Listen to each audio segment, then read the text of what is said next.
নমস্কার, শোনাবো আপনাদের ঠাকুর বাড়ির গল্প। তবে তার আগে একটি আনন্দের খবর দিই। সময় আপডেটসের পেজে যারা মাঝে মধ্যেই নজর রাখেন তারা ইতিমধ্যেই হয়তো জানতে পেরে গেছেন সেই আনন্দের খবরটি। তবে যাদের নজর এড়িয়ে গেছে তাদের জন্য বলি, এই যে বিগত 2.5 বছরেরও বেশি সময় ধরে গল্পকথায় ঠাকুর বাড়ি প্রকাশিত হয়ে চলেছে, সেই গল্পকথায় ঠাকুর বাড়ির 100তম পর্বটি প্রকাশিত হয়েছে গত রবিবার সময় আপডেটসের পেজে। ইতিমধ্যে এই দ্বীপ প্রকাশন থেকে এই অজানা কাহিনীগুলিকে নিয়ে 2টি বই প্রকাশিত হয়েছে, যার লেখক বিখ্যাত শিশু সাহিত্যিক গবেষক ডক্টর পার্থজিৎ গঙ্গোপাধ্যায়। তিনি নিরন্তর আমাদের শুনিয়ে যাচ্ছেন ঠাকুরবাড়ি সংক্রান্ত নানান অজানা কাহিনী। আর খুব শিগগিরই বোধহয় আমরা তৃতীয় বইটি হাতে পেতে চলেছি। অপেক্ষায় থাকি আর শুনে নিই এই গল্পকথায় ঠাকুরবাড়ি থেকে আজকে একটি নতুন কাহিনী। রবীন্দ্রনাথের কবিতায় আমরা পুরাতন ভৃত্যের কথা জেনেছি, আমরা বনমালীর কথা জানি, শ্যামের কথা জানি। তবে আজকে রবীন্দ্রনাথের ভৃত্য নয়, আজকে শোনাবো অবনীন্দ্রনাথ ঠাকুরের পুরাতন ভৃত্যের কথা। রাধু অবনীন্দ্রনাথের পুরাতন ভৃত্য। রবীন্দ্রনাথ কবিতায় কেষ্টাকে অমরত্ব দিয়েছেন। বাস্তবে অবশ্য তেমন কেষ্টা নামে কোনো পুরাতন ভৃত্যর অস্তিত্ব ছিল না। আমরা জানি ছেলেবেলায় তার শ্যাম ছিল, ঈশ্বর ছিল। এই 2 ভৃত্যের কথা জীবন স্মৃতিতে আছে। দুজনের কথা আমাদের সুবিদিত, দুজনেই পরিচিত। শ্যামের কথা অধিক পরিচিত, যে সীতাহরণের গল্প শুনিয়ে শিশু রবীন্দ্রনাথকে খড়ির গণ্ডিতে বন্দী করে রাখত। ঈশ্বর নামের ভৃত্যটি ছিল ভারী মজার। কথা বলতো বিশুদ্ধ সাধু ভাষায়। বরাহনগর না বলে তার মুখে শোনা যেত বরাহনগর। ঈশ্বরের সাধু ভাষায় কথা বলা নিয়ে বাড়ির বড়রা যে হাসাহাসি করত, তা বালক রবীন্দ্রনাথের নজর এড়িয়ে যেত না। ছোটদের জলখাবার কিনে দেওয়ার জন্য ঈশ্বরকে প্রতিদিন পয়সা দেওয়া হতো। সস্তা দরের খাবার ফরমাশ করলেই সে খুশি হতো। বাড়তি পয়সা নিজের পকেটস্থ করত সে। পরিণত বয়সে কবির বিশ্বস্ত ভৃত্য ছিল বনমালী। বনমালী কবির নিত্যদিনের সঙ্গী। কবির কাছে দূরে ভ্রমণে বের হলেও বনমালীকে সঙ্গে নিতেন। একবার নিয়ে গিয়েছিলেন শিলং পাহাড়ে। কবির আরেক ভৃত্য ছিল সাধুচরণ। সাধুচরণও কখনো কখনো কবির যাত্রা সঙ্গী হয়েছে। তাদের ঘিরে কবির নির্ভরতা ছিল, আবার অন্তর উৎসাহিত স্নেহসুধাও ছিল। রবীন্দ্রনাথ যে তাদের সত্যি ভালোবাসতেন তা বারবার নানা ঘটনায় স্পষ্ট হয়ে উঠেছে। ঠাকুরবাড়ির কেউই মনুষ্যত্বের অবমাননা করেননি। বাড়ির ভৃত্য বা কাজের লোককে কখনো ছোট করে দেখেননি। ভালোবাসায় প্রশ্রয়ে তারাও আপনার জন হয়ে উঠেছিল। ভ্রাতুষ্পুত্র অবনীন্দ্রনাথের প্রতি রবীন্দ্রনাথের বাড়তি ভালোবাসা ছিল। রবীন্দ্রনাথ প্রাণিত না করলে রং তুলির পাশাপাশি হাতে কলম তুলে নিতেন কিনা তা নিয়ে সন্দেহ আছে। ভাগ্যিস রবীন্দ্রনাথ উৎসাহিত করেছিলেন, তাই তো অবনীন্দ্রনাথ কলম ধরেছিলেন, লিখেছিলেন চমৎকার সব বই। সেসব বই বাঙালির শৈশব বাল্যকে বর্ণময় করে তুলেছে, হাসিতে খুশিতে ভরিয়ে দিয়েছে। কবির প্রত্যক্ষ প্রেরণায় শকুন্তলা রচনার মধ্য দিয়ে সে যাত্রাপথের শুভ সূচনা হয়েছিল। কবির পরম স্নেহভাজন অবনীন্দ্রনাথও বাড়ির কাজের লোকদের কতখানি স্নেহ করতেন তা বললে গল্প কথার মতো শোনাবে। স্নেহ করতেন পরিণত বয়সে, স্নেহ পেয়েছেন ছেলেবেলায়। সে স্নেহ আত্মীয় স্বজনের থেকে কোনো অংশে কম নয়। শৈশবে বাল্যে পদ্মদাসী শুনিয়েছে কত না গল্প ছড়া। সমাজ জীবনে ছড়িয়ে থাকা লোকায়ত ছড়া রবীন্দ্রনাথের সঙ্গে তিনিও সংগ্রহ করেছেন। তার সাহিত্যে গদ্য ভাষায় যে লোকায়ত গল্প ছড়ার প্রভাব, আগ্রহ, ভালোবাসা, তার শুরু ওই শৈশব বাল্যে। এই ভালোবাসা জাগিয়ে তুলেছিল পদ্মদাসী। পরিণত বয়সে অবনীন্দ্রনাথের খাস খানসামা ছিল রাধু। তাকে অত্যন্ত ভালোবাসতেন অবনীন্দ্রনাথ। রাধু পরিবারেরই একজন হয়ে উঠেছিল। বালক বয়স থেকে সারাক্ষণ অবনীন্দ্রনাথের কাছাকাছি থাকতে থাকতে রাধুর চোখ খুলে গিয়েছিল। ছবির ভালো মন্দ বুঝতো, অন্তত অবনীন্দ্রনাথ তেমনই মনে করতেন। কোনো ছবি আঁকার পর অবনীন্দ্রনাথ তাকে দেখাতেন, মতামত চাইতেন। রাধুর মতামত গুরুত্ব দিয়ে শুনতেন, আলোচনা করতেন। সেই রাধু একদিন অবনীন্দ্রনাথের কাছে এসে কাঁচুমাচু মুখে দাঁড়ালো। অবনীন্দ্রনাথের তখন ব্যস্ততা তুঙ্গে। রোজই তাকে যেতে হয় ইন্ডিয়ান সোসাইটি অফ ওরিয়েন্টাল আর্টসে। অনেক দায় দায়িত্ব, নিষ্ঠার সঙ্গে সেসব পালন করতে গিয়ে দিন কাটায়। চলেছে বাৎসরিক প্রদর্শনীর তোড়জোড়। সারা দিন খাটাখাটনির পর বাড়ি ফিরে অবনীন্দ্রনাথ রোজের মতো একটু বসেছিলেন সুহাসিনী দেবীর কাছে।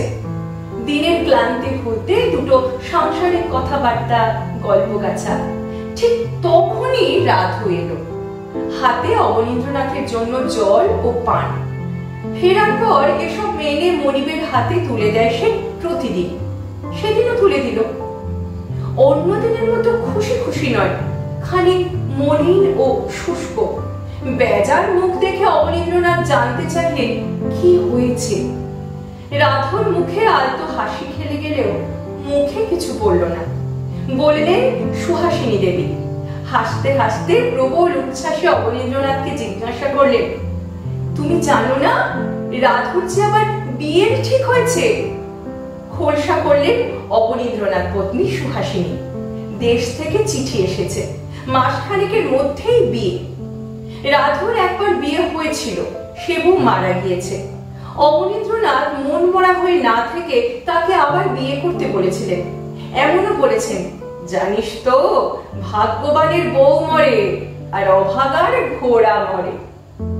ইচ্ছে থাকা সত্ত্বেও রাধু বিয়ে করতে পারছিল না, কারণ বিয়ে করা তো কম ঝকমারির নয়। কনের বাপকেও পণ দিতে হয়, এত টাকা পাবে কোথায়? আসল সমস্যা স্পষ্ট করলেন সুহাসিনী। বিয়ে তো ঠিক হয়েছে, বিয়ে করতে খরচ অনেক, খরচাপাতির টাকা কোথায়, কিভাবে বা পাবে সে? পত্নী সুহাসিনী একথা জানিয়ে অবনীন্দ্রনাথের কাছে জানতে চাইলেন তার মতামত। অবনীন্দ্রনাথ জানতে চাইলেন কত টাকা খরচা হতে পারে। রাধু জানালো কনের বাবাকে 100 টাকা পণ দিতে হবে, বউকে একখানা সোনার হার দিতে হবে, সেও সখানেক টাকার কম নয়। এর উপর আছে বিয়ের খরচা, খাওয়ানোর খরচা। অবনীন্দ্রনাথ বললেন, হোক খরচা, বিয়ে শাদী না করে তা বলে রাধু সন্ন্যাসী হয়ে থাকবে? সমস্যা যে গুরুতর তা অবনীন্দ্রনাথের বুঝতে বাকি রইল না। দুদণ্ড চিন্তা করে অবশ্য মুশকিল আসান করে ফেললেন। আশ্বস্ত করলেন রাধুকে, বললেন চিঠি লিখে দিতে দেশে, বিয়ে হবে, টাকার অসুবিধা হবে না। শুনে রাধু তো ভারী খুশি। তার আনন্দ আর ধরে না, কালো মুখে আলো জ্বলে ওঠে। প্রথমে মনে হয়েছিল অবনীন্দ্রনাথ নিশ্চয় কিছু টাকা তার পুরাতন ভৃত্যের হাতে তুলে দিয়ে বলবে, খরচাপাতি দিলাম, যাও বিয়ে করে ফিরে এসো। না, তেমন ভাবে নয়, টাকা দিলেন অন্য উপায়। অবনীন্দ্রনাথ পরম যত্নে একটি ছবি আঁকলেন, রাধুর ছবি। সেই ছবি ছিল এরকম: রাধু বর্ষা দিনে বসে আছে পুকুর পাড়ে, মাথার উপর ছাতা মেলে ধরেছে গাছের ডালপালা, মাথায় তার লাল গামছা, মাছ ধরছে সে। দৃশ্যটি অবনীন্দ্রনাথের রং তুলিতে জীবন্ত হয়ে উঠল। অবনীন্দ্রনাথ সেই ছবি বাড়ির সবাইকে দেখিয়ে বললেন, দেখা যাক কি হয়, এবার রাধুর কপাল জোর। অবনীন্দ্রনাথ ছবিটি দিলেন ইন্ডিয়ান সোসাইটির প্রদর্শনীতে। ছবির তলায় দাম লিখলেন 300 টাকা। অবনীন্দ্রনাথ নতুন ছবি এঁকেছেন, চারদিকে শোরগোল পড়ে গেল। যারা ছবি নিয়ে চর্চা করেন, ছবি কেনেন, তাদের তো কৌতূহলের আর শেষ নেই। নতুন ছবির আকর্ষণে অনেকে এক্সিবিশন দেখতে এলেন। অনেকদিন পর তুলি ধরলেন, দারুণ ছবি এঁকেছেন বললেন কেউ কেউ। প্রশংসার সঙ্গে একটু অনুযোগ। 2-4 জন বললেন দামটা একটু বেশি। অবনীন্দ্রনাথ প্রত্যুত্তরে হাসলেন, হেসে বললেন, বড্ড যে টাকার দরকার। এভাবে দু একদিন কাটার পরে হঠাৎ এক অচেনা সাহেব ওই প্রদর্শনীতে এলেন। সব ছবি খুঁটিয়ে খুঁটিয়ে দেখলেন। নানা জনের নানা রকম ছবি দেখতে দেখতে শেষে অবনীন্দ্রনাথের ছবিটি কিনে ফেললেন। পরে জানা যায় বেলজিয়ামে তার বাড়ি, নাম করা এক সুরকার তিনি। জানা গেল ছবিটি ভারী পছন্দ হয়েছে, কিনলেন দেশের মিউজিয়ামে দান করার জন্য। অবনীন্দ্রনাথ বাড়ি ফিরে ছবি বিক্রির টাকা সুহাসিনীর হাতে তুলে দিলেন। এক মুখ হাসি নিয়ে বললেন, রাধুকে দাও, তাড়াতাড়ি দেশে গিয়ে বিয়ে করে ফিরে আসুক। রাধু তো দেশে গেল বিয়ে করতে। দিন যায়, রাধুর আর ফেরার নাম নেই। অবনীন্দ্রনাথের খুবই অসুবিধা হয়। সুহাসিনী বারবার বলেন, রাধুকে চিঠি লেখো, অনেকদিন তো হলো, এবার চলে আসুক। অবনীন্দ্রনাথ শুনে হাসেন, হেসে বলেন, দ্বিতীয় পক্ষের বউ এত তাড়াতাড়ি ফিরে আসতে পারে? সুহাসিনী ছাড়ার পাত্রী নন। সারাক্ষণ দেখছেন রাধু না থাকায় অবনীন্দ্রনাথের খুব অসুবিধা হচ্ছে। শেষে অনেক পীড়াপিড়িতে অগত্যা চিঠি লিখতে রাজি হলেন অবনীন্দ্রনাথ। অবনীন্দ্র কন্যা উমা দেবীর সৌজন্যে চিঠিটি পড়ার সৌভাগ্য হয়েছে আমাদের। চিঠিটি ছিল এরকম: কল্যাণ বরেশু, বাবা রাধু, তোমার মাতা ঠাকুরানীর আদেশ মতো এই পত্র লিখিলাম। তোমার বিবাহ কার্য সমাধা হইয়া থাকে তো এই পত্র পাঠ মাত্র চলে আসিবে। তোমার পিতা ঠাকুরের কার্যে অসুবিধা হইতেছে, তুমি নববধূ মাতাকে আমার আশীর্বাদ দিবে। এই পত্র টেলিগ্রাম বলিয়া জানিবে। ইতি তোমার পিতা ঠাকুর, অবনীন্দ্রনাথ ঠাকুর। হ্যাঁ, রাধু ফিরে এসেছিল। রাধুকে ফিরে পেয়ে অবনীন্দ্রনাথের মুখে হাসি ফুটেছিল। রাধুর মুখে অবশ্য হাসি ছিল না, খুশি ছিল না। থাকবেই বা কি করে? নতুন বউ যে দূরে, দেশের বাড়িতে, তার জন্য মন কেমন করে তো অস্বাভাবিক কিছু নয়। শুনলাম অবনীন্দ্রনাথের পুরাতন নৃত্য রাধুর গল্প। আগামী সপ্তাহে শোনাবো এরকমই আরো একটি আকর্ষণীয় অথচ অজানা কাহিনী।